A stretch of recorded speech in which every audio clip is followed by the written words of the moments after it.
দাদা ভাই, শুনলাম জান্নাতে যাওয়ার পথে নাকি একটা ভয়ঙ্কর ব্রিজ বা পুল আছে, যেটা চুলের চেয়েও সরু। আমরা ওটা পার হব কিভাবে?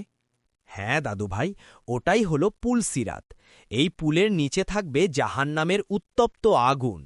কিন্তু ভয় পেও না, দুনিয়াতে যার কাছে ঈমানের আলো আর নামাজের নূর থাকবে, তার জন্য সেই রাস্তাটা অনেক চওড়া হয়ে যাবে। সবাই কি একই গতিতে পার হবে দাদা ভাই? না দাদু, যাদের আমল অনেক ভালো তারা চোখের পলকে বা বিদ্যুতের গতিতে পার হয়ে যাবে। কেউ যাবে বাতাসের গতিতে, আবার কেউ দৌড়ে। সবার আমলই হবে সেদিন তাদের চলার বাহন। তাহলে আমাকে এখনই ঈমানের আলো মজবুত করতে হবে, যাতে আমি বিজলির গতিতে পুলসিরাত পার হতে পারি। মাশাল্লাহ, 5 ওয়াক্ত নামাজ আর সত্য কথা, এই দুটোই তোমার রাস্তার আলো হবে দাদু ভাই। আল্লাহ আমাদের সবাইকে বিজলির গতিতে পুলসিরাত পার হওয়ার তৌফিক দিন। আমিন।